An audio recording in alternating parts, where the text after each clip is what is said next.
আসলে আগের এপিসোডে যেগুলো বলেছি সেটা হচ্ছে যে মোটামুটি একটা সামাপ যে কিভাবে শত্রুর সঙ্গে ব্যবহার করতে হবে।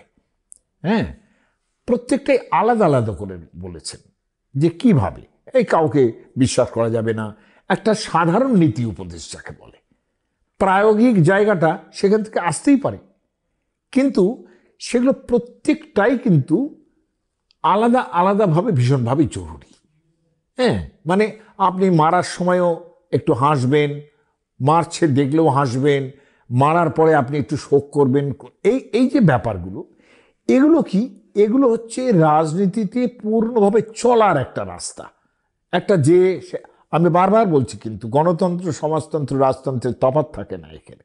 কিভাবে চলবেন আপনি, সেটা শত্রু মিত্র বুঝেই চলবেন। মিত্রের সঙ্গেও যেমন তো করবেন, এবং শত্রুর সঙ্গেও, তার সঙ্গেও কিন্তু এই ব্যবহারগুলো ক্রমে ক্রমে ক্রমে ক্রমে চালিয়ে যেতে হবে। হ্যাঁ, কিন্তু ওই ব্যাপার কি, ওখানে সবটাই কিন্তু আমরা একটা একটা ডিকনস্ট্রাক্টেড ওয়েতে বললাম, এবং কনস্ট্রাকশন এটা কি হয় সেইভাবে ধরে যে আমি অন্য বুদ্ধির মাধ্যমে, ডিপ্লোম্যাসির মাধ্যমে এই জিনিসটা কিভাবে অতি অসামান্যভাবে যুদ্ধ, মানে প্রথমত যুদ্ধ বাদ দিয়ে, বড় যুদ্ধ বাদ দিয়ে কিভাবে অসামান্যভাবে শুধু প্রজ্ঞার মাধ্যমে, ডিপ্লোম্যাসির মাধ্যমে, কিভাবে কূটনীতি প্রয়োগের মাধ্যমে সম্পূর্ণটা নিজের ফরে আনা যায়, সেটা দেখার জিনিস। এইটা হচ্ছে আমরা এইবার বলতে থাকব। মানে শত্রু শাসন করার যে সমস্ত নির্দিষ্ট উপায় কণিক বললেন আর কি, সেসবের মধ্যে কিন্তু ওই রাজনৈতিক দর্শনের যে জায়গাটা, সাম দান ভেদ দণ্ড, এটা কিন্তু আছেই। এবং সেটা কিভাবে প্রয়োগ করতে হবে সেটা বারবার কৌটিল্য বলছেন। হ্যাঁ, কিন্তু সাম দান ভেদ দণ্ড, এই যে সামদান প্রথমে ভালো মিষ্টি কথা বলে, তা না হলে কিছু দান, মানে ওদিক থেকে পেন্নামি, ওদিক থেকে নজরানা, যা হোক দান করে যদি হয়। যেমন পাকিস্তানকে একসময় বেরুয়ারি অঞ্চল দিয়ে দেওয়া হয়েছিল, কিন্তু বলেন যে দান করলে পরে তার আরও লোভ বেড়ে যায়, যে আরও দাও আরও দাও, তাতেই ব্যাপারগুলো দেরি হয়, শত্রুর শাতনও হয় না, অর্থাৎ শত্রুকে মারাও যায় না। অথচ গণতান্ত্রিক পদ্ধতির মধ্যে এগুলো তো আরও বেশি পরিমাণ আছে, যে কিছু দিলাম তাতে যদি সন্তুষ্ট হয়, বেশ। ভেদ মানে ওই মন্ত্রীর সঙ্গে রাজার ভেদ করে দেওয়া, প্রজাদের সঙ্গে অমুকের ভেদ করে দেওয়া, কানেকশন নষ্ট করে দেওয়া, খারাপ খারাপ কথা বলে গুপ্তচর লাগিয়ে নানান রকম জিনিস করা। হ্যাঁ, মন্ত্রীর সঙ্গে মন্ত্রীর ঝামেলা লাগিয়ে দেওয়া। গণতন্ত্রে অবশ্য দেখেছি যে কোনো মন্ত্রী বোধহয় প্রায় কোনো অন্য কোনো মন্ত্রীকে সহ্য করতে পারেন না। বিশেষ করে যে মানে সাধারণ মন্ত্রী হয়, সাধারণ দপ্তর যে পায়, সে সবসময় উচ্চতর দপ্তর যেগুলো, তাদের কখনোই দেখতে পারেন না, এটাই দেখেছি। আবার যাই হোক, যারা আছে উচ্চতরে, আবার যারা আছেন তারা ভাবেন যে ওটাও পাওয়া উচিত ছিল না, যেটুকু পেয়েছে ওই যথেষ্ট। এরকম ধরনের সব দেখেছি গণতন্ত্রে। গণতন্ত্রে এসব জিনিস আরও বেশি আছে। তখন এই যে বিশৃঙ্খলা বাঁধানো, মন্ত্রীতে রাজার সঙ্গে মন্ত্রীর, এটা সেখানে হতো। এখনও গণতন্ত্রে সেটা হয়। বিশৃঙ্খলা বাঁধিয়ে দেওয়ার জন্য বিভিন্ন বিশ্বস্ত লোক নিয়োগ করে, হ্যাঁ, কান ভাঙিয়ে দেওয়া, এই ধরা, বিশেষ করে কান ভাঙানোর ব্যাপারটা এখনও গণতন্ত্রের যথেষ্ট পরিমাণ আছে। ধৃতরাষ্ট্র এই চারটে উপায়ের কথা জানেন না এমন নয়, তাঁর প্রজ্ঞাচক্ষু, তিনি এসব জানেন। কিন্তু এতদিন ধরে যিনি সিংহাসনে বসে আছেন পাণ্ডুর অনুপস্থিতিতে, তাতে এই বাস্তববোধ যথেষ্ট পরিমাণ তার আছে যে অত সহজে এই সামদান ভেদ দণ্ড করে অত সহজে পারা যায় না।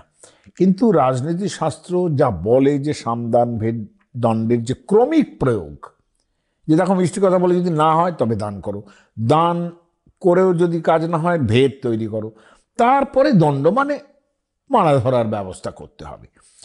কিন্তু ধৃতরাষ্ট্রের বুদ্ধিটা এইরকম, তিনি কণিকের কাছে জানতে চাইছেন যে বুঝলাম, আমি সবই বুঝলাম, লজ্জা ত্যাগ করেই তিনি বললেন যে বামুন ঠাকুর সামদান ভেদ দণ্ডের মাধ্যমে শত্রুকে পীড়ন করতে পারি, এ আমি জানি, কিন্তু আরেকটু পরিষ্কার করে বলবেন যে কি করে কি করা যায় এটা। আর একটু মানে একটু যথাযথভাবে বলবেন যে এটা খুব অন্তত স্পিডে কি করে করা যায়, এরা তো অনেক সময় টময় লেগে যাবে। কর্ণিক বললেন, দেখুন মহারাজ, জিনিসটা বোঝাতে গেলে আমি যদি ভালোভাবে আপনাকে বোঝাতে চাই, তাহলে আমার কাছে একটা গল্প শুনুন।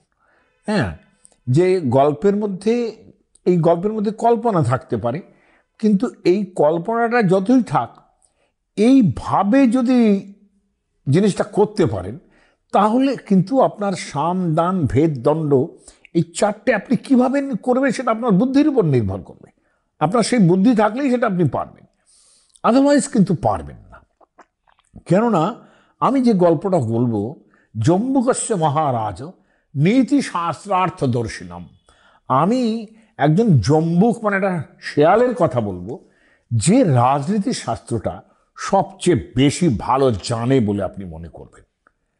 বলে শৃগাল মানেই কিন্তু আসলে রাজনৈতিক, বিশেষ করে গণতান্ত্রিক এবং সমাজতান্ত্রিক রাজনৈতিক নেতার প্রতীক, রাজতন্ত্রের তো বটেই। হ্যাঁ, বলছেন যে অর্থদর্শী, অর্থদর্শী মানে এ টাকা পয়সা নয়, অর্থ মানে ভূমি, অর্থ মানে হিরণ্য, অর্থ মানে সব কিছু, অর্থাৎ রাজ্যপ্রাপ্তি থেকে আরম্ভ করে সব কিছু, তার নিজের লাভ, এইটা হচ্ছে অর্থদর্শী। নিজের সমৃদ্ধি, এ হচ্ছে অর্থদর্শী, নিজের প্রয়োজনটা যে বোঝে, সেই বিশ্বাসের যে জায়গাটা, মানে মানে কিভাবে আদায় করতে হবে জিনিসটা, স্বার্থ লাভের যে উপায়, উপায়জ্ঞতা, স্বার্থ লাভের যে উপায়টা জানা, তার সঙ্গে যুক্ত হতে হবে শৃগালের বুদ্ধি এবং তার অভিজ্ঞতা। কৃতপ্রজ্ঞ শৃগাল স্বার্থ পণ্ডিত, অর্থাৎ স্বার্থ জানলেই হবে না, তার সঙ্গে তার কুটিল বুদ্ধি থাকতে হবে, যাতে করে এই চারটে নীতি কিন্তু আপনি একসঙ্গে চালাতে পারেন। কণিক বললেন, এক বনে শেয়াল থাকতো এবং শেয়ালের চারজন বন্ধু। একজন একটা বাঘ, দ্বিতীয় বন্ধু হচ্ছে একটা ইঁদুর, তৃতীয় জন হচ্ছে একটি নেকড়ে, চতুর্থ বন্ধু হলো একটা বেজি। চারজনকে নিয়ে শেয়াল বেশ ভালোই আছে।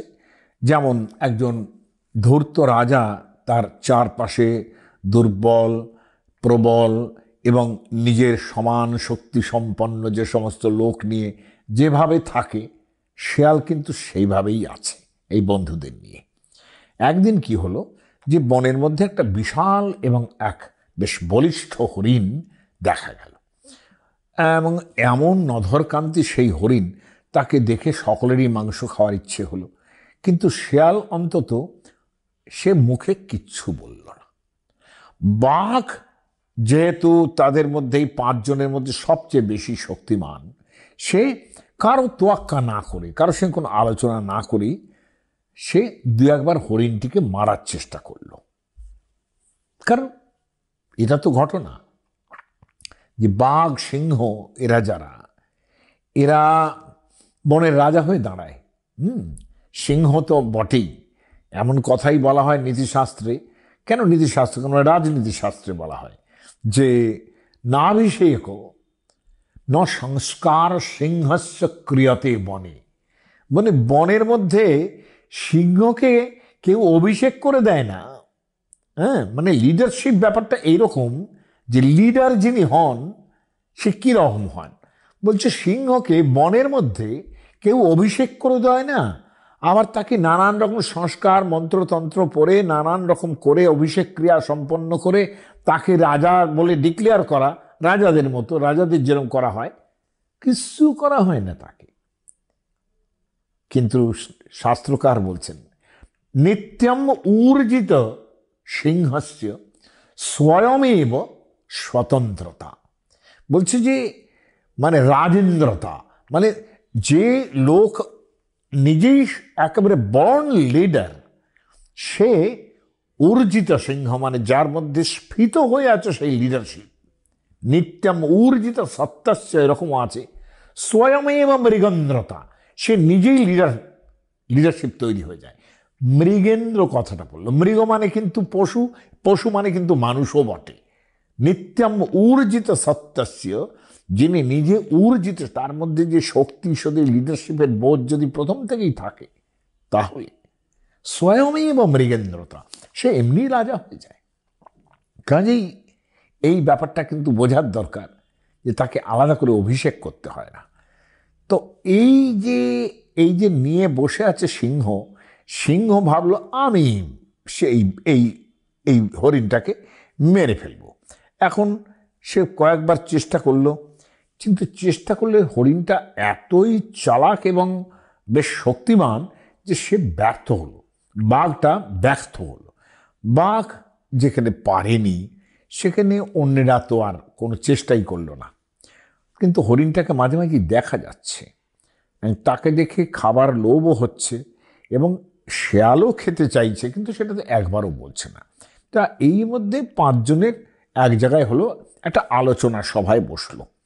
সেখানে কে আলোচনার সময়ে বাঘও কোনো কথা বলবে না, কিছুই না, বন্ধুদের মধ্যে শেয়ালই বেশি কথা বলে।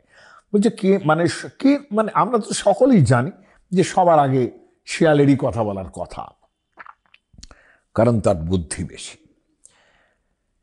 শেয়াল বলে, দেখো ভাই বাঘ, তোমাকে একটা কথা বলি, তুমি এই হরিণটাকে মারবার জন্য বারবার চেষ্টা করেছো, কোনো সম্মান আঘাত করছে না, কিন্তু অসকৃত যতিত ইয়েস হন্তং ব্যাঘ্র বনে ত্বয়া, তুমি বহুত চেষ্টা করেছো এটাকে মারার জন্যে, কিন্তু হরিণটা যেমন জোয়ান আর তেমনি তার মানে বেগ, শক্তি, দৌড়ানোর শক্তি, হ্যাঁ, আর বুদ্ধিটাও নিশ্চয়ই আছে, নইলে পালিয়ে যাচ্ছে কেন বারবার? হ্যাঁ, অর্থাৎ তুমি যখন ধরতে পারোনি, তো হরিণটাকে কিন্তু আমরা চাই, সকলেই চাই, এবং ধরে তুমি মাংস খাও এটাই চাই। তা আমার একটা বুদ্ধি শোনো, হরিণটা যখন ঘুমিয়ে থাকবে তখনই আমাদের যে ইঁদুর ভাইয়া আছে, ইঁদুর বন্ধু, ও গিয়ে তার এই পায়ের যে খুরগুলো, যেগুলো না থাকলে দৌড়তে পারবে না, সেই জায়গাগুলো ইঁদুর দিয়ে ওই গিয়ে খুঁচিয়ে খুঁচিয়ে খুঁচিয়ে খুঁচিয়ে কেটে দেবে। আমাদের মহাভারতে এই ইঁদুরের নাম বলা হয়েছে আখু, আ ক্ষয় হ্রস্ব, এইটা হচ্ছে আখু, শুধু ক্ষয় হ্রস্ব, আখু। আখু মানে এমন ধরনের ইঁদুর যে পায়ের ওই গোড়ালিতে যে কাটবে টেরও পাবে না, সে এত সুন্দর মসৃণভাবে সে কাটতে পারে, এই হচ্ছে আখু। গণেশের বাহন হিসেবেও কিন্তু আখুর উল্লেখ আছে, এটা লক্ষণীয়। হ্যাঁ, এই যে আখু বলছে, এই ইঁদুর ভাই আমাদের, সে গিয়ে পায়ের মাংস, গোড়ালির মাংস সে এমনভাবে টুকিয়ে টুকিয়ে খেয়ে নেবে না যে পরের দিন দেখবেন ওর দৌড়ানোর ক্ষমতা থাকবে না। তখন যে শক্তিটুকু কিংবা যা বেগে ও দৌড়বে, তখন আপনি বাঘমশাই, আপনার কোনো অসুবিধাই হবে না হরিণটাকে ধরতে, আপনি সহজে ধরে ফেলবেন। আর একবার ধরা পড়লে তখন সকলে মিলে প্রেমানন্দে আমরা খাবো। হ্যাঁ, তত বৈ ভক্ষৈ শ্যাম সর্বে মোদিত মানসা, সবাই আনন্দ করে খাবো। শেয়ালের বুদ্ধি সকলের বেশ পছন্দ হলো, এবং নির্দিষ্ট কর্তব্য অনুসারে ইঁদুর গিয়ে সে ঘুমন্ত হরিণটার ওই গোড়ালির গোড়া যেখানে খুরগুলো থাকে সেখানে আস্তে আস্তে মৃদুভাবে কামড়ে কামড়ে কামড়ে একটু খুইয়ে দিল, এবং হরিণ বুঝতেও পারল না যে তার 4খানা পাই আসলে কমজোরি হয়ে গেল। পরের দিন সে যখন দৌড়তে আরম্ভ করেছে বাঘকে দেখে, একবারে বাঘ সহজেই তাকে ধরে ফেলল। মুশিকা ভক্ষিত পাদই, লক্ষণীয় লক্ষণীয় এখানে উল্লেখ করা হলো যে মুশিক যার পা একটু একটু করে খেয়ে দিয়েছিল, সেই মৃগটাকে বাঘ অবধিত তদা, সেখানে বাঘটা মেরে ফেলল। হরিণটার বিশাল যে করুণ দেহ, নিথর দেহ পড়ে রইল। হ্যাঁ, অচেষ্ট মানুষতুষার, হাত পা যখন নড়ছে না, হ্যাঁ, ভৌমৌ মৃগ কলেবরম, পড়ে আছে মৃগের কলেবর। শেয়াল তখন 4 বন্ধুকে বলল, অর্থাৎ বাঘ, নেকড়ে, বেজি এবং ইঁদুর, যে আমি এই হরিণটাকে দেখে রাখছি, তোমাদের কোনো চিন্তা নেই, তোমরা নদীতে গিয়ে ভালো করে স্নান টান করো, তারপর শান্তিতে খাওয়া যাবে। হ্যাঁ, স্নাত্বা গচ্ছত ভদ্রঙ্গব রক্ষামিত্যাহু জম্বুক। জম্বুক মানে শেয়াল, বলে আমি একে রক্ষা করব, কোনো কিছু হতে দেব না, তোমরা, আমি তো খাবোই না, কোনো সন্দেহ নেই, তোমরা স্নান টান করে এসো। এখন এই যে এ পর্যন্ত যতটুকু গল্প, এখানে কিন্তু একেবারে সাম এবং দানের পরিসর খেয়াল করে দেখুন। ভালো মিষ্টি কথা বলে হরিণটাকে ঠিক বধ করালো একটা লোককে দিয়ে। হ্যাঁ, সবাইকেই মিষ্টি কথা বলেছে। ইঁদুরকেও ভায়া ভায়া বলে ইঁদুর সেই গিয়ে কেটে দিয়ে আসুক আমাদের বন্ধু। এবং তারপরে এখন সে দানের লোভ দেখাচ্ছে যে সবাই মিলে আমরা খাবো। হ্যাঁ, এবং স্বাভাবিকভাবে তিনি ভেবেই নিচ্ছেন যে বাঘ বড় শক্তিমান, সবচেয়ে বেশি খাবে। হ্যাঁ, সে আসুক, সবাই স্নান টান করে এসো। তাহলে সাম এবং দানের জায়গাটা কিন্তু তৈরি হয়ে গেল। এইবার ভেদ কিভাবে তৈরি হয়? এবার প্রথম যে মন্ত্রণা দিয়েছে, মানে মানে মন্ত্রণা দিয়েছে এইভাবে যে মানে দুর্বলতর যে শক্তি, ইঁদুরকে কাজে লাগিয়ে তিনি এই দেখনদারিটা করছেন, পশুকে আগলে রাখার ভার নিচ্ছেন, নিয়ে শেয়াল বসে আছে। মধ্যে রাজনৈতিক ভাবনাটাও কিন্তু এখান থেকেই ভাবতে থাকবেন, যে রাজনীতির লোকেরাও কিন্তু এইভাবেই একজনকে দিয়ে কাজ করিয়ে নিজের ব্যবস্থা করেন, এটা খেয়াল করে দেখবেন। হ্যাঁ, কণিকের বলা কথা অনুযায়ী যেটা দাঁড়াচ্ছে যে এরপরে তার নদীতে সকলে স্নান করে এলো। 5 জনের মধ্যে সবচেয়ে বলশালী অবশ্যই বাঘ, মাংসের ভাগও তার অবশ্যই বেশি চাই, অত বড় দেহ তার। হ্যাঁ, সে অথা জগাম পূর্বন্তু স্নাত্যা ব্যাঘ্র মহাবল। বাঘ খুব তাড়াতাড়ি স্নান করে চলে এলো। এবার শেয়ালের খেলা শুরু হলো। সে আসলে কিন্তু সম্পূর্ণ হরিণটাই সে একা খেতে চায়, যেমন একজন রাজা, যেমন একজন গণতন্ত্রের আমি এই ব্যাপারগুলো অনুল্লিখিত থাক, গণতন্ত্রের সমাজতন্ত্র কি হয় তা একজন এই সময়ের থেকে সবচেয়ে বেশি বরঞ্চ হয় এই রাজতন্ত্রের থেকেও। হ্যাঁ, এখন এই অবস্থায় হরিণটিকে যে একা খেতে চায় শেয়াল, সেটা সে একবারও বলছে না, বা বাইরে প্রকাশ করছে না, কিচ্ছু না। হ্যাঁ, তো শেয়ালকে দেখলেও বাঘ যে সে একটু কেমন মাথায় হাত দিয়ে বসে আছে। হ্যাঁ, যেন খুব চিন্তাকুল, খুব ভাবনায় দেখাচ্ছে তার মধ্যে। হ্যাঁ, এবং স্নান করে এসে যতটুকু মানে যে সময় পেল, তার মধ্যেই কিন্তু শেয়াল তার ইতিকর্তব্য স্থির করে ফেলেছে।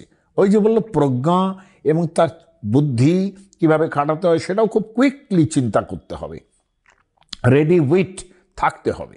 হ্যাঁ, এখন এই যে বলছে এরমভাবে হঠাৎ করে গালে হাত দিয়ে বসে শেয়াল বসে আছে। হ্যাঁ, তো স্বাভাবিকভাবেই বন্ধু লোক, বাঘ বলল কি এত ভাবছো পণ্ডিত? হ্যাঁ, তুমি আমাদের মধ্যে সবচেয়ে বুদ্ধিমান লোক। হ্যাঁ, আর তুমি এরমভাবে বসে গালে হাত দিয়ে বসে পড়েছো, কিসের চিন্তা করছো তুমি? হ্যাঁ, কিং শৌচসী মহাপ্রাজনা ত্বঙ্গম বুদ্ধিমতাঙ্গবর, আমাদের মধ্যে সবচেয়ে বুদ্ধি তোমার, তোমার বুদ্ধি না হলে পরে আমরা এই বাঘটাকে ধরতে পারতাম। হ্যাঁ, তো ছিল সবাই মিলে মাংস খাবো, তুমি এরকম বেতালা হয়ে আছো কেন? শেয়াল বলল সে তো বেশ ভালোই হতো, কিন্তু আমার ওই ইঁদুর এমন একটা কথা বলে গেল না, যা তোমাকে বলতেও আমার সংকোচ হচ্ছে, কিন্তু না বলেও পারছি না। বলে কি এত কি? বলে আমার চিন্তাটা ওই জন্যে, আমি ওই জন্যে হাত মানে গালে হাত দিয়ে বসে আছি, যে কি কথা বলে গেল রে বাবা, এত বড় কথা, এই পুঁচকেই দূর। সে কিনা বলে কিনা, বলে শুনবে? বলে হ্যাঁ শুনি। বলে সে কি বলে কিনা জানো? বলে আমাকে এসে বলল তোমার এই বাঘটাকে, তোমার বন্ধু, তোমার এই বাঘ, হ্যাঁ, আমি ধিক্কার দিচ্ছি ওকে, আর ধিক তার শক্তিকেও ধিক। বলি লজ্জা বলে কোনো জিনিস থাকে যদি ওই বাঘের? হ্যাঁ, ওর কোনো লজ্জা আছে? হ্যাঁ, ও হরিণটাকে মারলো কে আসলে? হরিণটাকে মেরেছি আমি। ধিকবলম মৃগরাজস্য ময়া ময়া অধ্যায়ং মৃগোহত। আমি আজকে ওই হরিণটাকে মেরেছি, কারণ আমি যদি ওর, বাঘ তো চেষ্টা করেছিল, পারিনি, আমি যদি ওর পায়ের ওই খুরগুলো খেয়ে ধ্বংস করে না দিতাম, বাঘ পারত? তাহলে আমার শক্তির উপরে যে দাঁড়িয়ে আছে সে আবার এত গর্জন করছে মাংস খাবে? হ্যাঁ, লজ্জা করে না? তুমি তাকে বলে দিও পণ্ডিত, হ্যাঁ শেয়াল তুমি বলে দিও অমন মাংস আমি ছুঁয়েও দেখি না, আমি হরিণ মেরে দিয়েছি, এখন মাংস, ও তো মাংস তোমার বাঘ খাক, আমার এঁটো খাক। হ্যাঁ, গর্জমানস্য তস্যৈবম অত ভক্ষং নরোচতে, বলে এই কথা বলে গেল। হ্যাঁ, আমি ভাবছি সাহস কি? হ্যাঁ, বলে আমার এঁটো খাক, আমি এটা নিতে পারছি না। যে বাঘ, যার শক্তি বেশি, তার ইগো প্রচণ্ড হয়। শিয়ালের কথা শুনে শিয়াল কিন্তু ভেদ নীতি প্রয়োগ করলো। হ্যাঁ, শিয়ালের কথা শুনে সে হরিণ মারার জন্য যে ব্যাপারে এই যে ইঁদুরের, মানে শিয়াল বলল যে আবার হ্যাঁ সত্যি ইঁদুরের এই হরিণটাকে মারার ব্যাপারে ইঁদুরের অবদান আছে, এটা অস্বীকার করছি না, দেখলে এই কথা বলবে হ্যাঁ যে আমি মারলাম? বাঘ বলল সত্যি কথাই, কিন্তু ইঁদুর যদি ওকে খেয়ে না দিত, সত্যি তো আমি বাঘটাকে ধরার চেষ্টা করেছিলাম, আমি হরিণটাকে ধরার চেষ্টা করেছিলাম, পারিনি তো। হ্যাঁ, কাজে কিন্তু দরকার নেই, ইঁদুর যখন এই ধরনের কথা বলছে ছেড়ে দাও, আমি খাবো না মাংস। হ্যাঁ, আমি বনের মধ্যে চলে যাচ্ছি, আমার নিজের শক্তি আছে যথেষ্ট, আরও একটা হরিণের জায়গায় দুটো হরিণ ধরবো, খাবো। হ্যাঁ, সবাহু বলম আশ্রিত হনিষ্যহম বনেই চরান, বনে অনেক পশু চড়ে বেড়াচ্ছে, খেয়ে নেবো। হ্যাঁ, বলে দাও তোমার ইঁদুরকে, ও ওটা তোমরা খাও, এসব আমার খাবার জুটে যাবে, আমার মাংসের অভাব হবে না। হ্যাঁ, খাদিষ্যে তত্র মাংসান, হ্যাঁ তোমরা খাও। রাগের বশে এত অভিমান নিয়ে বেরিয়ে গেল বাঘ। তার মানে শিয়ালের ভেদনীতি কত কুইকলি সম্পন্ন হয়ে গেল। ইঁদুরের কথায় তার মানে লেগেছে, সে এবার নিজের পুরুষকার অর্থাৎ শক্তি দেখানোর জন্য, অর্থাৎ পুরুষকারের যা সুড়সুড়ি আছে সেই সুড়সুড়িটা শেয়াল দিয়ে দিল, সে ইগোয়েস্টিক ভাবে কিন্তু চলে গেল। কিন্তু দেখার মতো জিনিস যে শেয়াল একটা দুর্বল শত্রু যে ইঁদুর, তাকে রাজনৈতিকভাবে কিন্তু কাজে লাগালো, তাই না? আর তারও যে মোকাবিলা করবে, বড় একজন মানুষের শত্রু, বড় শত্রু অর্থাৎ বাঘ, তাকে যে সে দুর্বল হওয়া সত্ত্বেও মোকাবিলা করছে, এটা কিন্তু অদ্ভুত ধরনের ভেদনীতির প্রয়োগ করে দেখালো শেয়াল।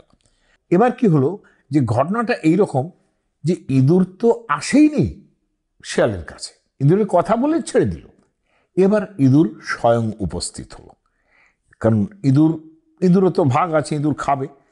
শেয়াল তখন বলল, দেখো ভাই ইঁদুর, তুমি এসে গেছো ভালোই হয়েছে, দেখো ভাই একদিন মাংস খাওয়াটা খুব বড় কথা নয়, আমি চাই যে তোমার সর্বাঙ্গীন মঙ্গল হোক এবং যাতে সর্বকালে তুমি ভালো থাকো, সুস্থ থাকো, আমি তো এটাই চাই, যে একদিন মাংস খেলে ব্যাস ঠিক আছে, কিন্তু আমি তো চাই যে তোমার সারা জীবন তুমি বেঁচে থাকো, এটা তো আমি চাই, সেই জন্য তোমাকে একটা কথা না বলে পারছি না।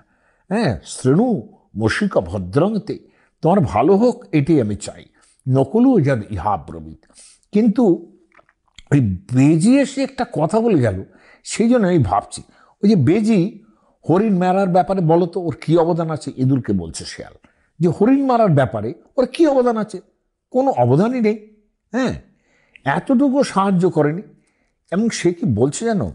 বলছে আমি ওই হরিণের মাংস খাবো না, ওতে বাঘের মুখ লেগেছে, মাংস বিষ হয়ে গেছে আমার কাছে, মৃগ মাংসং নভক্ষীয়ম গরমই তার নরোচাই।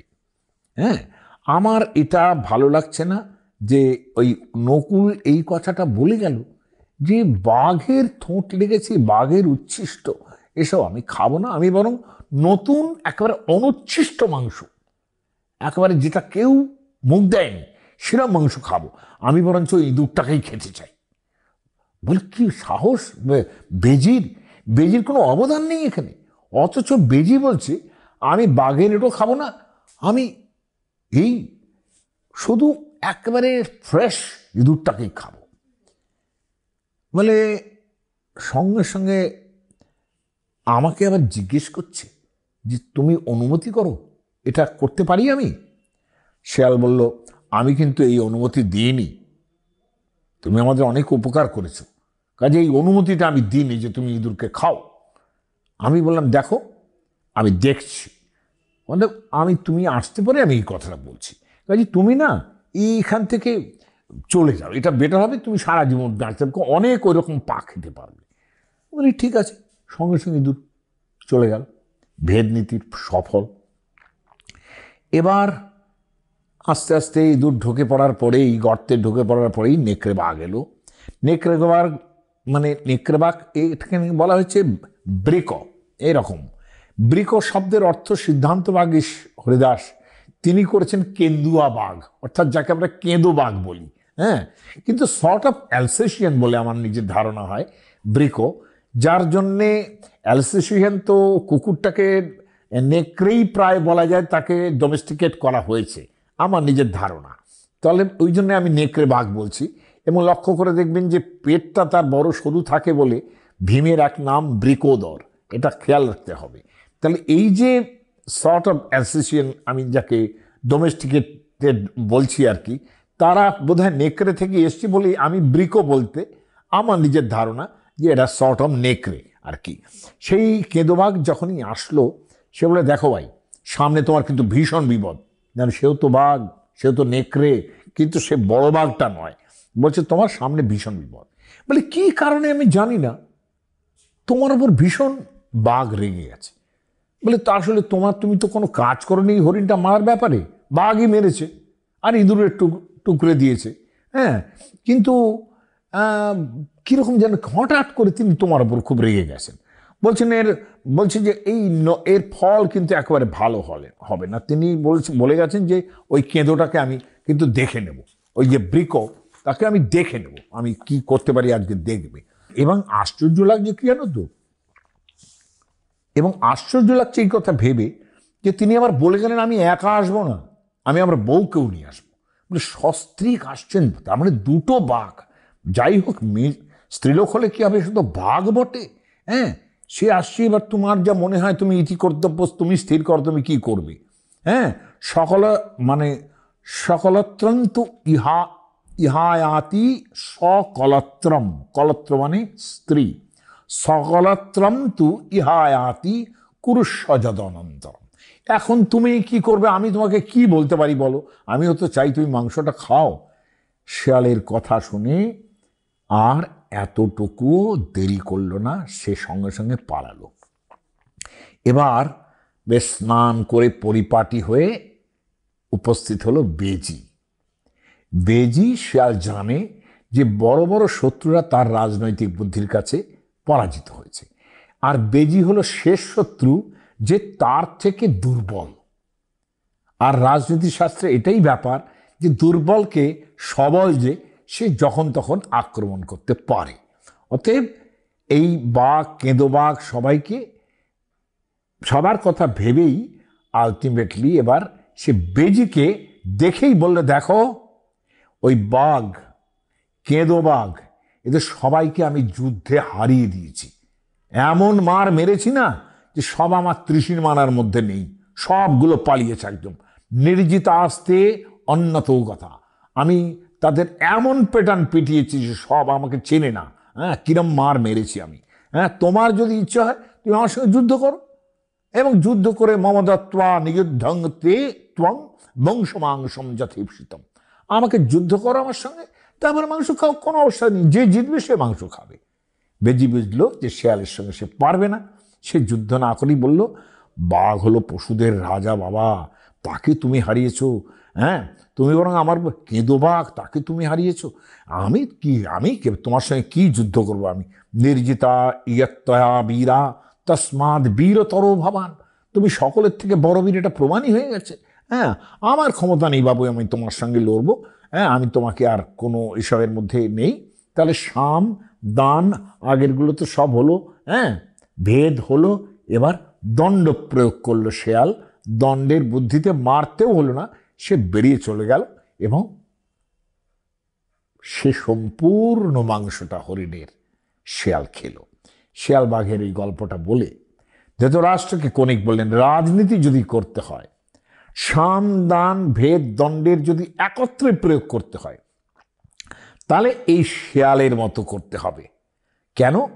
ভবেন ভয়েন ভেদয়েদ ভীরুম, যারা ভীরু ব্যক্তি তাদের ভয় দেখিয়ে, যারা সুর, যারা যারা খুব মানে শক্তিমান, সুরম অঞ্জলি কর্ম না, তাদের কাছে হাত জোর করে কাজ বাগাতে হবে। লুব্ধ যে শত্রু, তাকে ধনসম্পত্তি কিছু ছেড়ে দিতে হবে। লুব্ধ যে যে মানে লোভী যে, তাকে কিছু ছেড়ে দিতে হবে। আর দুর্বল যে হবে তার উপরে বল প্রকাশ করতে হবে। তাহলে এই কথাটা ব্যাপারে আপনি, এবার কনিক বলছে, আপনি ভাই, বন্ধু, বাপ, ছেলে, গুরু, গুরুবৎ কিচ্ছু নেই। আপনার শত্রু হয়ে যে দাঁড়াবে তার প্রতি আপনি এইগুলি সব প্রয়োগ করে যদি উন্নতি করতে পারেন তবেই উন্নতি হবে। অর্থাৎ পাণ্ডবদের আপনি কি করবেন আমি উপদেশ দিয়ে গেলাম, এবার আপনি বুঝে নিন আপনি পাণ্ডবদের সঙ্গে কিভাবে ট্রিট করবেন। আমি এইটুকু জানিয়ে রাখি যে এর ফল হয়েছিল যে আলটিমেটলি ওই যে ঘরের মধ্যে যদি তৈরি হয় শত্রু, তাকে নির্বাসনের দিন ওনারা কিন্তু ওই যতুগৃহে দাহ করার জন্য, দাহ করার কথাটা অবশ্য ধৃতরাষ্ট্র বলেননি, তিনি নির্বাসনে দিতে চেয়েছিলেন যে পাণ্ডবরা বারণাবতে যাক, ওখানে গিয়ে কিছুদিন থেকে আসুক, তার মধ্যে দুর্যোধন যা করা করে ফেলবে, তারপরে রাজ্যে ঢুকতেই পারবে না। এইটা তার ফলশ্রুতি ঘটেছিল। আজকে এই পর্যন্ত।